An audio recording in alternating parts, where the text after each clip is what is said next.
Morning to all of you. Biology का ये दूसरा क्लास है। चैप्टर है जैव प्रक्रम।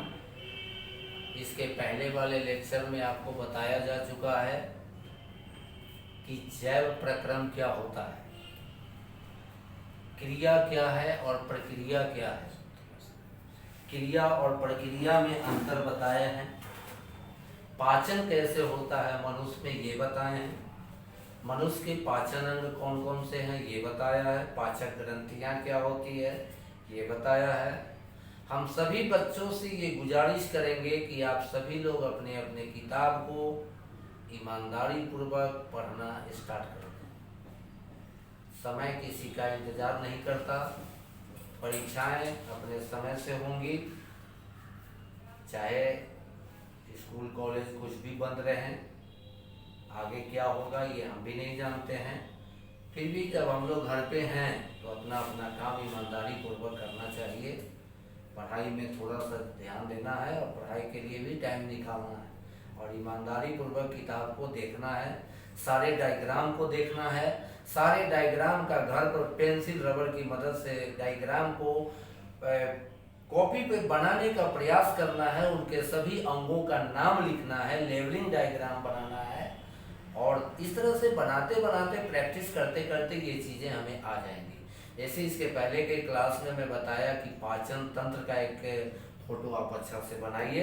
डाइजेस्टिव सिस्टम, इसमें फूड नली, अन्न नली है, मुख गुहा है, अमाशय है, लीवर है, अग्नाशय ग्रंथि है, छोटी आंत है, बड़ी आंत है। ये सबको बनाइए, देखिए, बना के प्रयास कीजिए लिखने का और उसको आरेखित डायग्राम बनाइए और उसके बाद कैसे कैसे भोजन आया और कैसे कैसे भोजन डाइजेस्ट हुआ ये है। उसके बाद हमारा दूसरा चैप्टर है श्वसन। जैव प्रक्रम में 4 चैप्टर हैं, 4 प्रक्रिया है।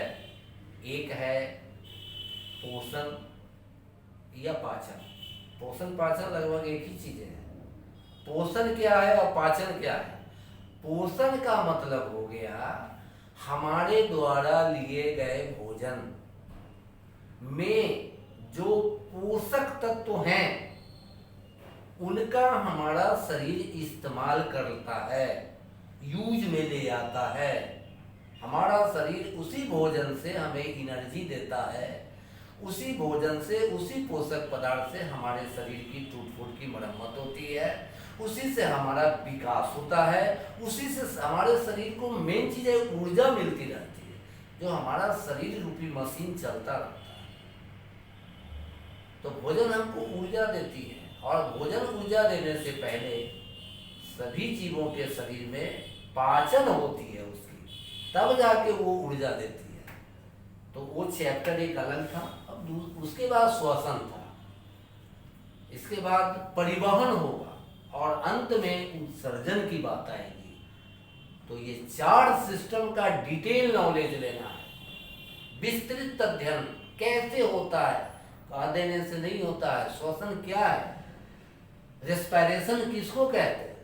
सभी लोगों को, सभी बच्चे यही लिखेंगे ऑक्सीजन लेना, कार्बन डाइऑक्साइड छोड़ना, ये श्वसन है। श्वसन ये नहीं है, बायोलॉजी की भाषा में ये श्वसन नहीं है। सांस लेना और सांस छोड़ना है ब्रीथिंग। इसका हिंदी हमें याद नहीं है। ब्रीथिंग कहीं इंग्लिश लिखा है तो उसी जगह पे हिंदी में श्वासोच्छ्वास है या क्या, ऐसा कुछ इसका हिंदी टर्म होता है। ये ब्रीथिंग है कि हम नाक से सांस लिए और छोड़े। श्वसन तो है कि हमारे द्वारा लिया गया ऑक्सीजन हमारे फेफड़े में, ब्लड में मिक्स होता है। हमारे फेफड़े के अंदर ब्लड में हीमोग्लोबिन से जुटता है ऑक्सीजन और हार्ट में आके, दिल में आके, हृदय में आके रक्त की नलिकाओं से हमारी कोशिकाओं तक जाता है, हमारे ऊतकों तक जाता है, हमारे एक एक सेल में ऑक्सीजन जाता है। जहां सेल में मौजूद, पहले से मौजूद ग्लूकोज से रिएक्शन करता है, प्रतिक्रिया करती है और इस क्रिया में माइटोकॉन्ड्रिया से निकलने वाले एंजाइम मदद करते हैं और अंत में ग्लूकोज टूटकर कोशिकाओं के अंदर हमें ऊर्जा देती है। ये है श्वसन, इसको श्वसन कहते हैं। तरह तरह का परिभाषा है किताब में। भोजन का ऑक्सीकरण श्वसन है, ग्लूकोज का विखंडन श्वसन है, ऊर्जा की प्राप्ति श्वसन है। तरह तरह के डिफिनीशन है, लेकिन सार यही है। आपने जो कार्बोहाइड्रेट खाया है, रोटी चावल दाल, ये रोटी चावल ये सब जो खाया, उसमें जो कार्बोहाइड्रेट थे वो ग्लूकोज में बदल गए हैं पाचन में और ब्लड में मिक्स होके कोशिकाओं में जा चुके हैं। इधर से ऑक्सीजन ब्लड के द्वारा जाएगी कोशिकाओं में और कोशिकाओं में ग्लूकोज का ऑक्सीकरण होगा, ऑक्सीजन से कॉम्बिनेशन होगी, वो ग्लूकोज टूटेगा और उसी से एनर्जी प्राप्त होगी, जिसे हम एटीपी कहते हैं, एडिनोसिन ट्राइफॉस्फेट। एटीपी का फुल फॉर्म हो गया, एटीपी कहते हैं, ये आपके शरीर का कोशिका का ऊर्जा करेंसी है। एडिनोसिन ट्राइफॉस्फेट बोला जाता है, एडिनोसिन ट्राइफॉस्फेट, है ना। ये आपकी एनर्जी करेंसी है जो आपके सेल में जमा होती है और यही एनर्जी आप अपने हर एक्टिविटी में खर्च करते हैं। जैसे मैं बोल रहा हूँ तो हमारी एनर्जी कुछ खर्च हो रही है, वो एटीपी है जो हमें भोजन से मिलता है। यही है श्वसन। भोजन का ऑक्सीकरण, ग्लूकोज का विखंडन, ऊर्जा की प्राप्ति कोशिका के अंदर ही श्वसन है। रियल में इसको श्वसन कहते हैं बायोलॉजी की भाषा में। सांस लेना और सांस छोड़ना तो श्वसन का एक स्टेप है, वो एक चरण है, एक स्टेप है। ऐसे बहुत सारे स्टेप हैं, तो उनके बहुत सारे स्टेप में एक स्टेप है ब्रीथिंग। जब हम ऑक्सीजन ही नहीं लेंगे तो एनर्जी कहां से बन जाएगी सेल के अंदर। तो वो एक स्टेप है, एक भौतिक प्रक्रिया है, इसमें फिजिकल चेंज है। ये ऑक्सीजन लेना, CO2 छोड़ना, ऑक्सीजन लेना, CO2 छोड़ना, ये भौतिक परिवर्तन है। लेकिन श्वसन तो रासायनिक परिवर्तन है। ग्लूकोज टूट रहा है, C6H12O6 प्लस 6O2 और 6CO2 प्लस 6H2O प्लस ऊर्जा। ये है रासायनिक प्रक्रिया, ये केमिकल चेंज है और वो फिजिकल चेंज है। ये है श्वसन और रेस्पिरेशन। उसके बाद श्वसन दो प्रकार के होते हैं। आपको जानकर ये आश्चर्य होगा कि बहुत सारे जीव जंतु ऐसे भी हैं जिनको जीने के लिए ऑक्सीजन की जरूरत नहीं है, और इसका सबसे सुंदर उदाहरण है ईस्ट। सुना होगा ईस्ट। ईस्ट को ऑक्सीजन नहीं चाहिए। और भी कुछ सूक्ष्म जीव हैं जो बिना ऑक्सीजन के जी सकते हैं, जिनको हम अवायवीय जीवाणु कहते हैं। किताब में लिखा है अवायवीय जीवाणु, अवायवीय सूक्ष्म जीव हैं ऐसे जिनको ऑक्सीजन की जरूरत नहीं है। तो श्वसन दो प्रकार का होता है, ऑक्सी श्वसन, अनऑक्सी श्वसन। सीधा परिभाषा है कि जब श्वसन की क्रिया ऑक्सीजन की उपस्थिति में हो तो उसे ऑक्सी श्वसन कहते हैं, और जब श्वसन के लिए ऑक्सीजन की आवश्यकता नहीं हो तो उसे हम अनऑक्सी श्वसन कहते हैं। अंग्रेजी में एरोबिक और एनारोबिक बोला जाता है। आपको ये जान के आश्चर्य होगा कि कभी कभी हम लोगों के शरीर में भी अनऑक्सी श्वसन हो जाता है। अगर अनऑक्सी श्वसन नहीं होता तो दौड़ने के बाद, फिजिकल एक्सरसाइज करने के बाद हमारे पैर की मांसपेशियों में दर्द क्यों होता है? ये अनऑक्सी श्वसन के कारण हो गया। ऐसे तो हम लोग ऑक्सी श्वसन करते हैं, हम लोग ऑक्सीजन लेते हैं, हम लोगों में ऑक्सीटोसिन होता है। बड़े बड़े जानवरों को ज़्यादा एनर्जी की ज़रूरत है, उनको कम एनर्जी से काम नहीं चलना है, उनको अधिक ऊर्जा चाहिए। छोटे छोटे जीवों को कम एनर्जी में भी काम चल जाता है, उनके शरीर में ज़्यादा एक्टिविटी नहीं होती है, ज़्यादा वो क्रिया नहीं करते, एक जगह पड़े रहते हैं, तो उनका काम कम एनर्जी से हो जाएगा।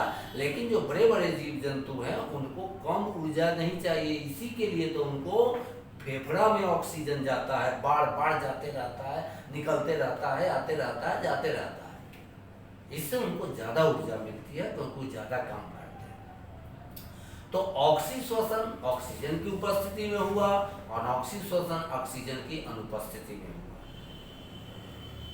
ऑक्सीश्वसन में यही उत्पाद बनता है, ग्लूकोज टूट के कार्बन डाइऑक्साइड बनता है, वाटर बनते हैं और ऊर्जा बनती है। लेकिन अनॉक्सीश्वसन में दो प्रकार के उत्पाद बनते हैं। अब जरा इस पर थोड़ा सा हम डिटेल से बताएं, लेकिन आप इसको किताब से जरूर पढ़ने का प्रयास कीजिएगा, अच्छा तरीका से देखिए क्या लिखे थे। चलिए देखिए, यहाँ ऑक्सीश्वसन में आपके C6H12O6, चाहे ऐसे नहीं करके ऐसे देखिए, आप पहले देखिए ग्लूकोज, ये पाइरूविक एसिड में बदला, पाइरूवेट, और पाइरूवेट से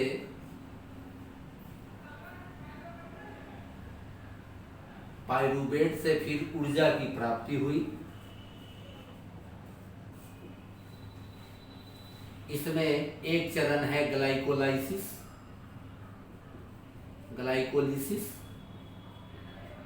ये हुआ कोशिका द्रव्य में, और पाइरूवेट बना, पाइरूवेट से फिर ऊर्जा बनी, ये हुआ माइटोकॉन्ड्रिया में, सेल के अंदर होता है माइटोकॉन्ड्रिया। मैं जरा सिंपल वे में बता रहा हूँ, हो सकता है कि किताब से आपको ये बातें मिले, समझ में आ जाए। माइटोकॉन्ड्रिया में होता है, जिसको हम लोग कहते हैं क्रेब्स चक्र। क्या बोलते हैं? क्रेब्स चक्र। तो दो चरण तो यही हो गया, ग्लूकोज से पाइरूवेट बनना, पाइरूवेट से फिर आगे ऊर्जा बनना। इसी में ऊर्जा अकेले नहीं है, इसके साथ CO2 भी है और जल भी है, और तब ऊर्जा है। ये तीन चीज बने, ये हमारा ऑक्सीश्वसन भी है। लेकिन अनॉक्सीश्वसन में क्या होता है कि ग्लूकोज से पाइरूवेट तो बनेगा, ये ग्लाइकोलाइसिस है।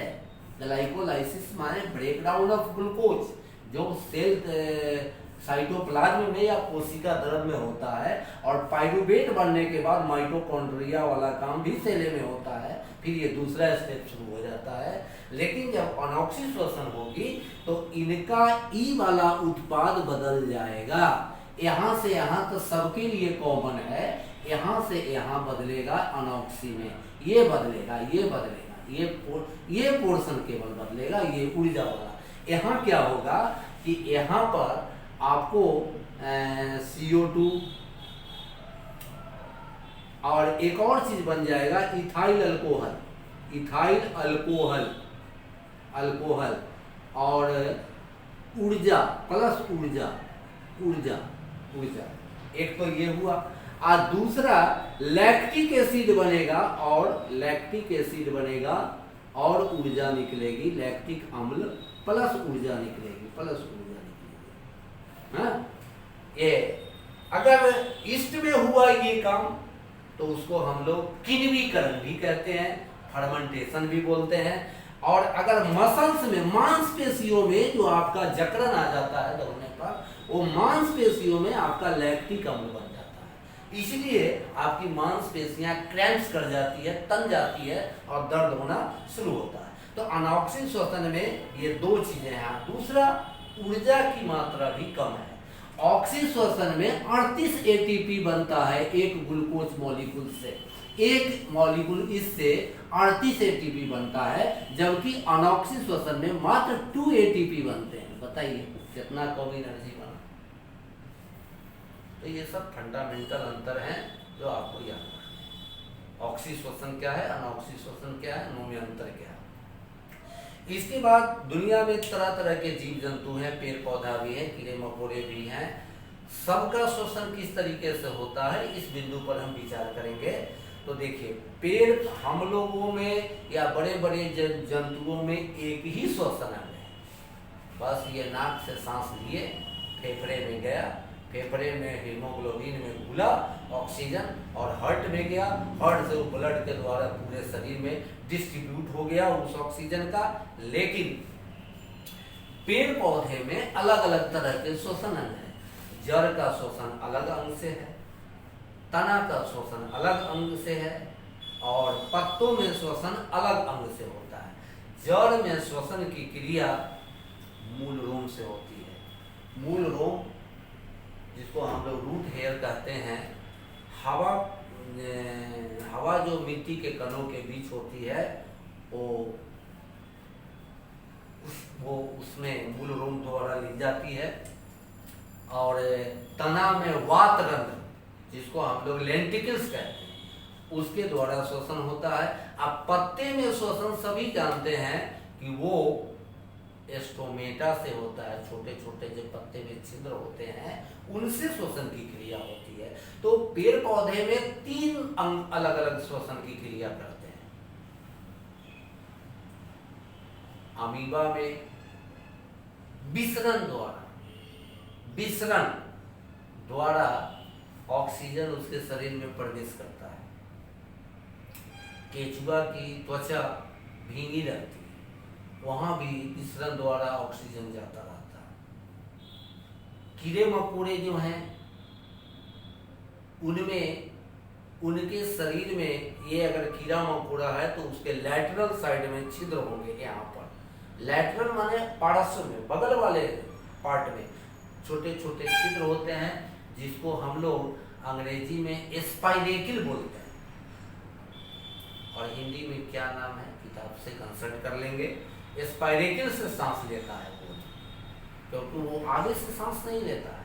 मछली गिल से सांस लेती है। अब यहाँ भी एक बात है, कुछ बच्चे ऐसा सोचते होंगे कि पानी को तोड़ देती है तब ऑक्सीजन लेती है, या कैसे लेती है ना। जैसे आप जानते हैं ना कि जलीय जंतु जल में होंगे तो जल का फार्मूला है H2O। तो क्या H2O टूट के O2 लेता है क्या ये मछली लोग? नहीं, ऐसा बात नहीं है। पानी में वायुमंडल के भी ऑक्सीजन घुले होते हैं, उसी ऑक्सीजन को वो लेती है, ना कि जल को तोड़ देती है। जल में जो ऑक्सीजन वायुमंडल वाला घुला होता है, उस ऑक्सीजन को जलीय जीव जंतु श्वसन की क्रिया में इस्तेमाल करते हैं, और उनका श्वसन अंग कहलाता है मछलियों का कुलोम, जिसको हम लोग गिल कहते हैं। अब मेढक भी जलीय जंतु, इसको कुछ विशेष श्वसन अंग है। ये चमड़ी से भी सांस ले सकता है, ये फेफड़ा वाला भी अंग है, इसमें सांस लेने वाला, फेफड़ा से भी सांस ले सकता है। ऐसा भी कभी कभी होता है कि जब मेढक जमीन के नीचे काफी गहराई में चले जाते हैं, निष्क्रिय हो जाते हैं, न भोजन करते हैं न कुछ पड़े रहते हैं, उस समय उनमें त्वचा से श्वसन होता है। मेढक जब जमीन पर होती है तो उसमें फेफड़ा वाला सांस लेने लगता है, फेफड़ा से सांस लेता है। उसमें भी नासा छिद्र है, नॉस्ट्रिल है, उससे सांस लेता है। तो तरह तरह के, और हम लोगों का श्वसन अंग तो मुख्य रूप से फेफड़ा है, जिसका एक फोटो आपकी किताब में दिया हुआ है। आप भी चाहिए तो इस फोटो को बनाइए, आपके शरीर के अंदर बक्ष गुहा माने चेस्ट रीजन के अंदर में आपके ये जो डायग्राम आप देख रहे हैं, ये आपका फेफड़ा दिखाया गया है। डायग्राम को अच्छी से देखिए, ये डायग्राम, इसके क्या क्या पार्ट हैं। ट्रेचिया ये पाइप है, ये दोनों फेफड़ा है, इसको डायफ्राम कहते हैं। इसके अंदर छोटे छोटे गोल गोल कोठरी होते हैं, जिनको हम लोग एल्वियोली बोलते हैं, या वायुकोष बोला जाता है।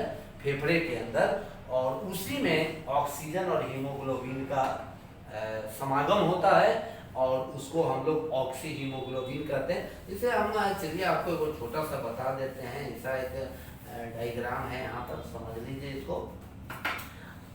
ये आपका ट्रेचिया पाइप है, ये ट्रेचिया है। उसके बाद ये आपका, हम आपका फेफड़ा का फोटो बना दे रहे हैं। ये आपका फेफड़ा है, एगो इधर है, एगो इधर है। ये दोनों लंग्स हो गए। ये लंग्स के अंदर ऐसे ऐसे बहुत सारी नलिकाएं हैं, पूरा एकदम बहुत सारे ब्रांच हैं इसमें, और हर ब्रांच के अंदर में एक छोटी छोटी कोठरी का एक जाल बिछा हुआ है, एक नेटवर्क है। जिससे अभी आप देखिए कि यहाँ गोल, यहाँ गोल, यहाँ गोल, यही है एल्वियोली, और इसी से गैसों का आदान प्रदान होते रहता है।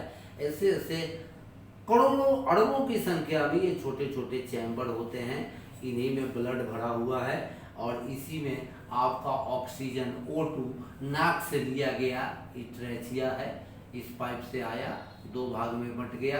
इस तरह से आपका O2 आके एल्वियोलस में हीमोग्लोबिन से मिला, हीमोग्लोबिन से मिला, और हीमोग्लोबिन से जब मिला तो ये हो गया ऑक्सी हीमोग्लोबिन, और ऑक्सी हीमोग्लोबिन जब ये हो गया तो ये प्योर ब्लड हो गया, शुद्ध रक्त हो गया।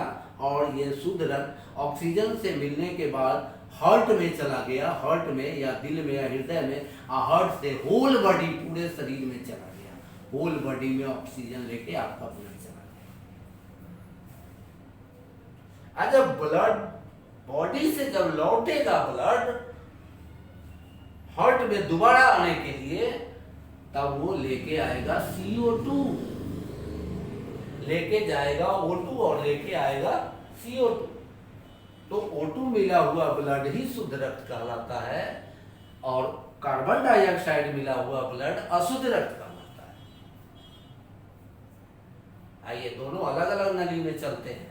आर्टरी में शुद्ध, आर्टरी माने धमनी, धमनी, और सीरा में अशुद्ध, ये ब्लड चलता है, सर्कुलेट होते रहता है हमारे शरीर के अंदर।